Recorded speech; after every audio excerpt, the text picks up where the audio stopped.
नमस्कार माझ्या बालमित्रांनो, तुम्ही श्यामची आई या पुस्तकाचं नाव ऐकलं असेल.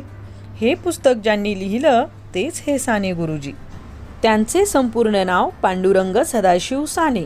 त्यांचा जन्म कोकणात पालगड या दापोली तालुक्यातील गावी झाला. तो दिवस होता 24 डिसेंबर 1899चा. मुलांनो, साने गुरुजी हे अतिशय गरीब परिस्थितीत वाढले. त्यांनी MA पर्यंतचे शिक्षण स्वावलंबनाने पूर्ण केले.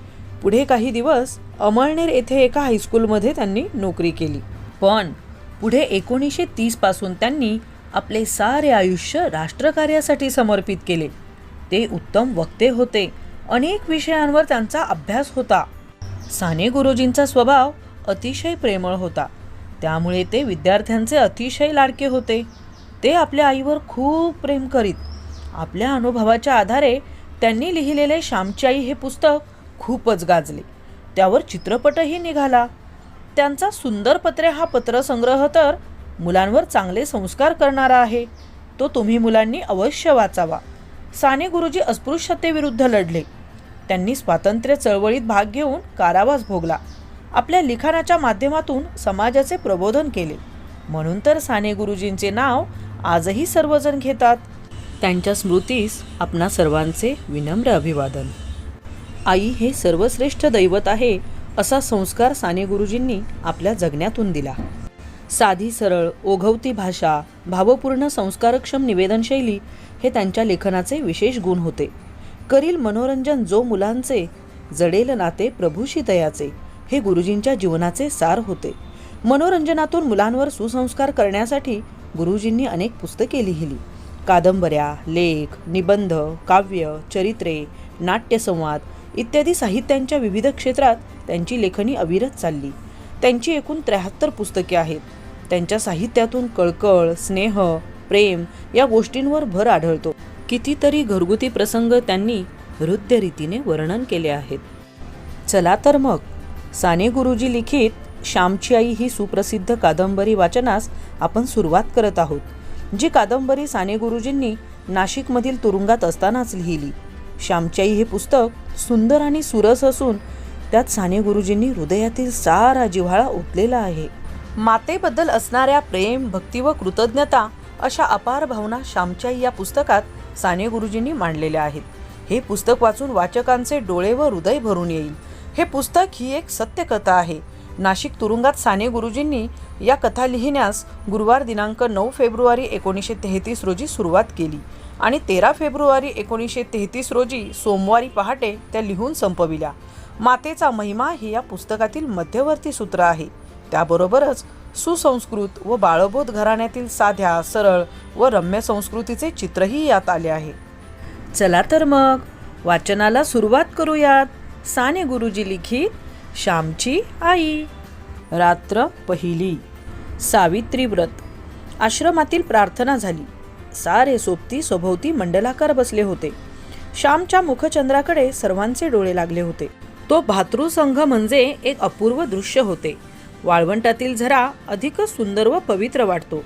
अंधारात एक किरणही आशा देतो. सध्याच्या निष्प्रेम काळात मला काय त्याचे, अशा काळात असे प्रेमळ संघ म्हणजे परम आशा होय.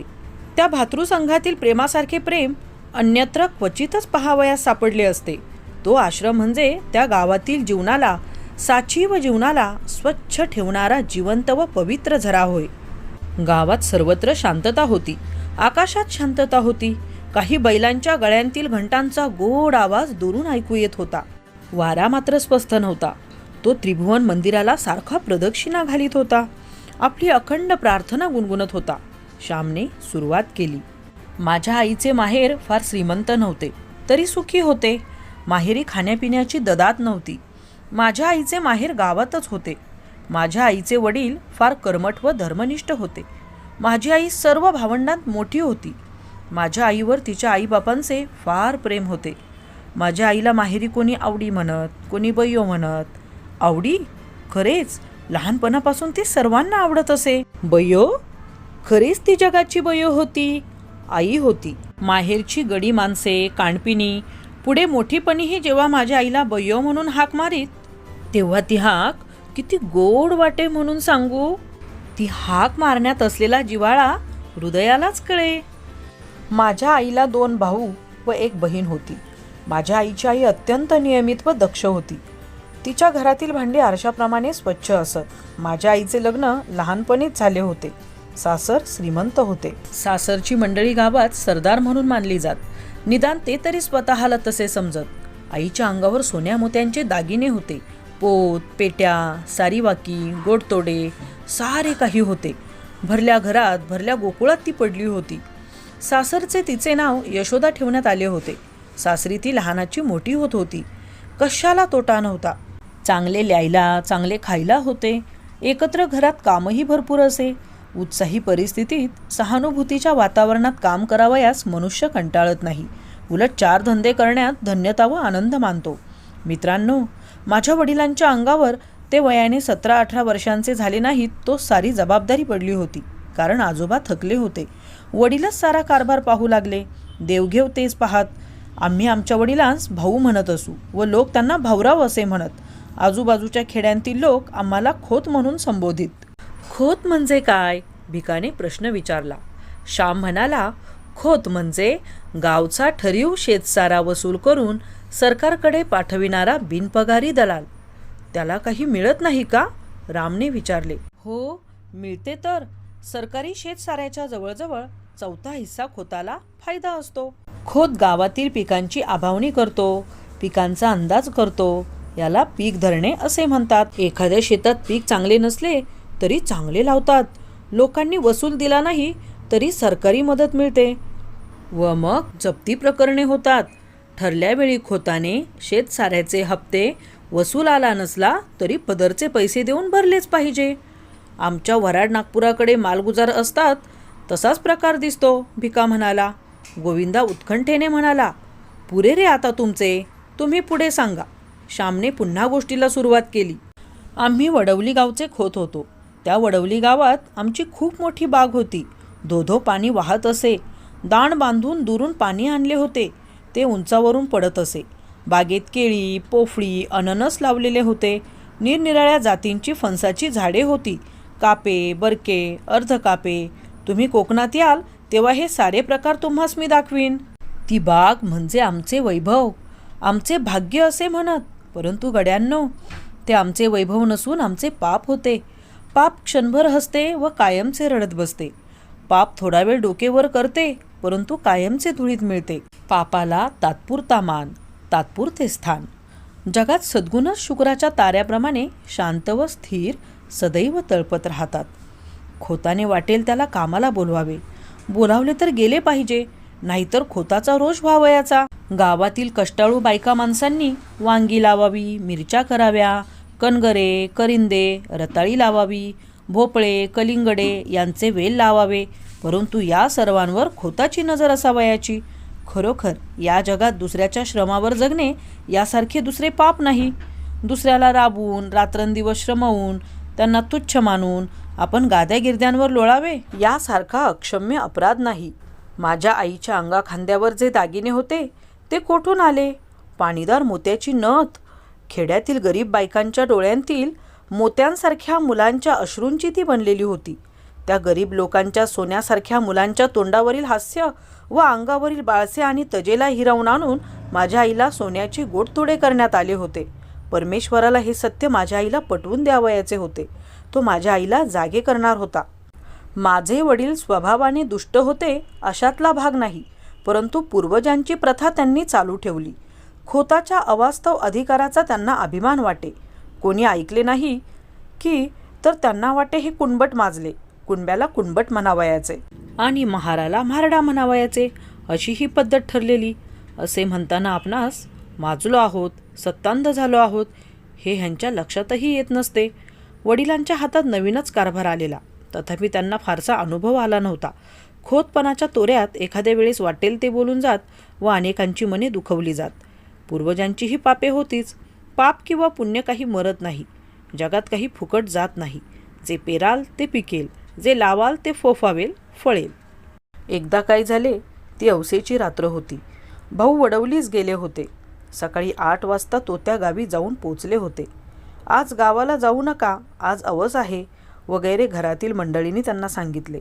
परंतु भाऊ म्हणाले, कसली अवस नि कसला शनिवार, जे व्हावयाचे ते होणार. प्रत्येक दिवस पवित्रच आहे. प्रत्येक दिवस देवाच्या घरूनच येतो. ते वडवलीस गेले, दिवसभर राहिले. तिन्ही सांजा झाल्या व ते घरी परत जाण्यास निघाले. घरोब्याच्या एका म्हातारबाईने सांगितले, भाऊदा, तिन्ही सांजा म्हणजे दैत्याची वेळ. या वेळेस जाऊ नका, त्यातून औसेची काळ रात आहे. बाहेर अंधार पडेल. तुम्ही नाल्याजवळ जाल तोच अंधार होईल. येथेच वस्तीला राहा. कोंबड्याला उठून थंड वेळेस जा. भाऊंनी ते ऐकले नाही. ते म्हणाले, म्हातारे, अगं पायाखालची वाट. झाली रात्र म्हणून काय झाले, मी झपाझप जाईल. दूध काढतात तोच घरी पोचेन. भाऊ निघाले. बरोबर गडी होता. त्या म्हातारीचा शब्द जाऊ नका सांगत होता. फळणारी पापे, चल राहू नको म्हणत होती. गावातील लोकांनी निरोप दिला. एक जण भेसूर हसला. काहींनी एकमेकांकडे पाहिले. भाऊ व गडी निघाले. अंधार पडू लागला. परमेश्वराचे, संताचे व सतीचे अश्रू चमकून लागले. वडवली गावापासून 1.5 कोसावर एक पर्या होता. पावसाळ्यात त्याला उतार होत नसे. तो पर्या खोल दरीतून वाहत होता. त्याच्या आजूबाजूस किर्र झाडी होती. त्या झाडीत वाघ सुद्धा असे. तेथून दिवसा ढवळ्याही जावयास नवशिक्यास भय वाटे. परंतु भाऊ निर्भयपणे जात होते. त्यांना भीती माहीत नव्हती. भूते खिते, जीवजीवाणू कसलेच भय त्यांना वाटत नसे. भाऊ दरीजवळ आले. एकदम शिळ वाजली. भाऊ जरा चपापले. पाप हे भित्रे असते. झुडपातून अंगाला काव फासलेले मांग बाहेर पडले. भाऊरावांच्या पाठीत सोट्या बसला व त्या सरशी ते मटकन खाली बसले. झटकन गडी पळत गेला. भाऊंना खाली पाडण्यात आले. मांगांच्या हातातील सुरे चमकत होते. भाऊंच्या छातीवर मांग बसला. चरचर मान चिरायची ती वेळ. करंदीच्या जाळीत रात किडे ओरडत होते. शेजारच्या भवनातून एक भुजंग फुत्कार करीत सनकन निघून गेला. मांगाचे तिकडे लक्ष नव्हते. इतक्यात एका म्हातारीने ओरड केली, अरे बामणाला मारले, खोताला मारले रे, धावा. ते मांगही भ्यायले. भाऊ त्या मांगांना म्हणाले, नका रे मला मारू, मी तुमचे काय केले, सोडा मला.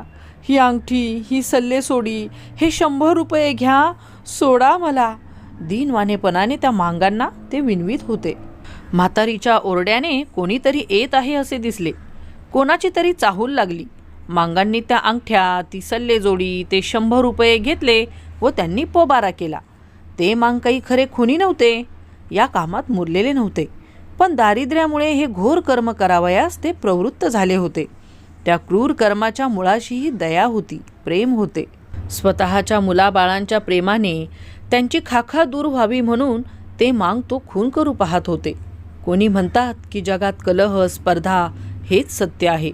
परंतु त्या कलहाच्या मुळाशी, त्या धडपडीच्या मुळाशीही प्रेम आहे. ते प्रेम संकुचित आहे एवढेच. सृष्टीचे अंतिम स्वरूप प्रेम आहे, युद्ध नाही. सहकार्य आहे, द्वेष व मत्सर नाही. असो. भाऊंच्या बरोबरचा गडी जो पळत सुटला तो थेट आमच्या पालगड गावी गेला. त्याने घाबऱ्या घाबऱ्या आमच्या घरी जाऊन सारी हकीकत सांगितली. आमच्या घरातील व गावातील पुरुष मंडळी लगेच चालून गेली. पालगडला पोलीस ठाणे होते. तेथे वर्दी देण्यात आली. घरात बातमी येताच अकांत झाला. साऱ्यांच्या तोंडचे पाणी पळाले. घरात दिवे लागले होते, परंतु साऱ्यांची तोंडे काळवंडली होती. कसचे खाणे आणि कसचे पिणे. तेथे तर प्राणाशी प्रसंग होता. त्यावेळेस आम्ही कोणी झालेलो नव्हतो. आईला समजू लागले होते. माझी आई ती सारी कथा आम्हाला सांगे. आई देवाजवळ गेली. निर्वाणीचा तोच एक सखा. देवाजवळ जाऊन आईने पदर पसरला. ती म्हणाली, देवा नारायणा, तुला माझी चिंता, तुला सारी काळजी. आई जगदंबे, तुझी मी मुलगी, मला पदरात घे. माझे कुंकू राख, माझे चुडे अभंग ठेव. माझे सौभाग्य नको. आई, आई, त्यावर कुऱ्हाड नको पडू देऊ. मी काय करू, कोणते व्रत घेऊ. देवा, माझी करुणा येऊ दे तुला. तू करुणेचा सागर. येऊ दे हो घरी सुखरूप. पाहीन त्यांना डोळे भरून. नांदू तुझ्या आशीर्वादे सुखाने जन्मभर. मला दुसरे काही नको. नकोत हे दागिने, नकोत ती मोठी वस्त्रे. कशाला मेली ती खोती. नको मला, काही नको. पती हाच माझा दागिना, तेवढा दे देवा. असे म्हणून आई विनवू लागली, रडू लागली. आईने देवाला आळविले, प्रार्थिले. परंतु नुसती प्रार्थना काय कामाची. प्रत्येक गोष्टीत त्याग पाहिजे, व्रत पाहिजे. माझ्या आईने या रात्री सावित्रीचे व्रत घेतले.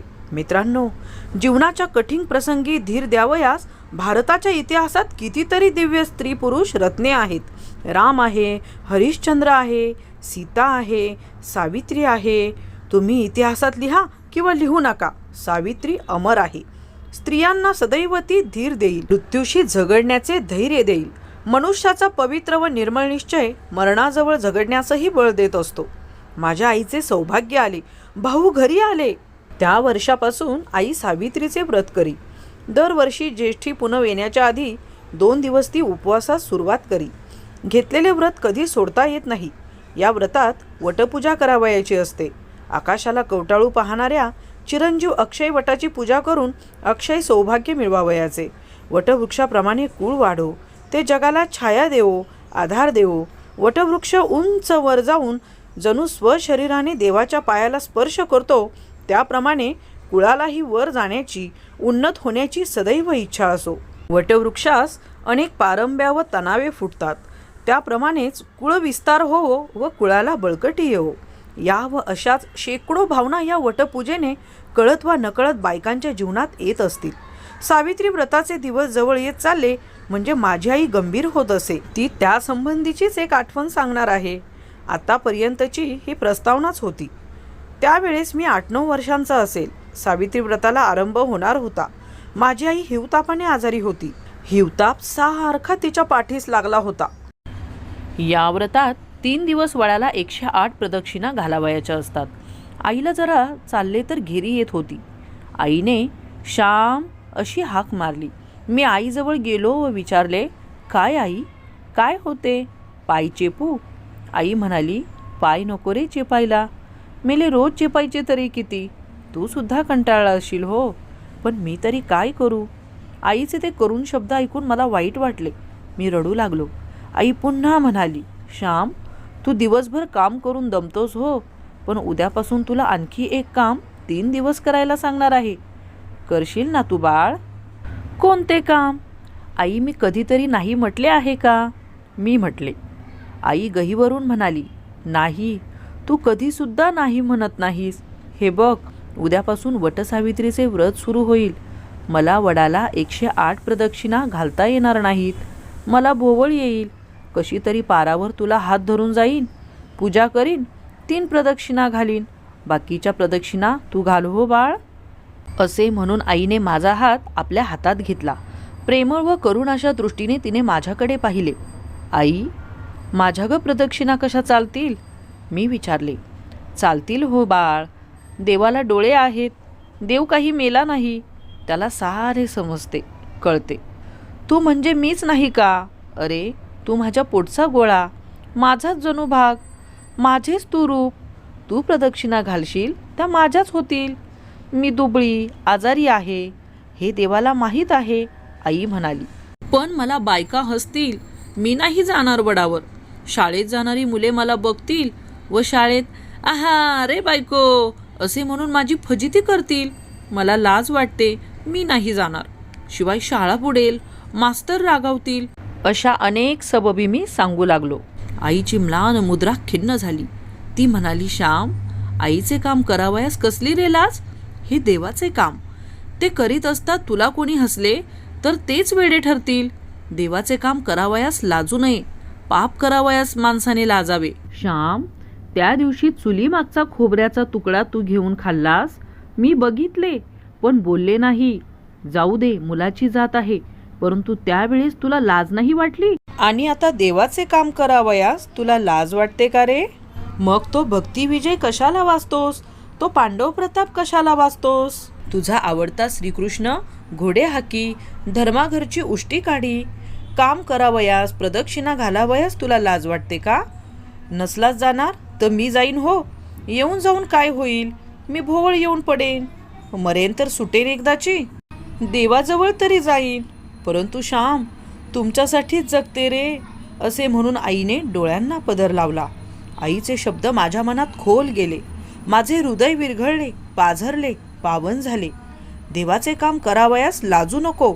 पाप करण्याची लाज धर. थोर शब्द. आजही ते शब्द मला आठवत आहेत. आजकाल या शब्दांची किती जरुरी आहे. देवाच्या कामाची, देशाच्या कामाची, भारत मातेच्या कामाची आम्हास लाज वाटते, परंतु वाईट पुस्तके वाचण्याची, वाईट सिनेमा पाहण्याची, तपकीर ओढण्याची, विडी सिगारेट ओढण्याची, सुपारी खाण्याची, चैन करण्याची लाज वाटत नाही. पुण्यकर्म, सत्कर्म करण्याची लाज वाटू लागली आहे व असत्कर्म करण्यात प्रौढी व संस्कृती येऊन राहिली आहे. फार वाईट आहे ही स्थिती. मी आईच्या पाया पडलो व म्हटले, आई जाईन हो मी. कोणी मला हसो, कोणी काही म्हणो, मी जाईन. पुंडलिक आईबाबाची सेवा करून मोठा झाला, देवाला बांधून आणता झाला. तुझे काम करून मला तुझा व देवाचा लाडका होऊ दे. शाळेत मास्तर रागावले, त्यांनी मारले तरी चालेल. आई, तुला माझा राग आला होय? तुला वाईट वाटले? असे केविलवाने मी विचारले. नाही हो बाळ, मी तुझ्यावर कशी रागवेन? मला तुझ्यावर रागवता येत नाही हो श्याम, आई म्हणाली. गड्यांनो, मी घरी असलो व वटसावित्री जर आली असली तर वडाला प्रदक्षिणा घालण्यास मी नेहमी जात असे. माझ्या आईचे त्या दिवशीचे शब्द मी कधी विसरणार नाही. पाप करताना लाज वाटू दे, चांगले काम करताना लाज नको. आवडली का गोष्ट छोट्या दोस्तांनो? पुन्हा भेटूयात क्रमशः पुढच्या भागात. धन्यवाद. पुढील गोष्टी क्रमशः ऐकण्यासाठी चॅनलला लाईक करा, सबस्क्राईब करा, बेल आयकॉनवर क्लिक करा आणि हो, तुमच्या इतर दोस्तांनाही ही गोष्ट नक्की शेअर करा. Bye bye.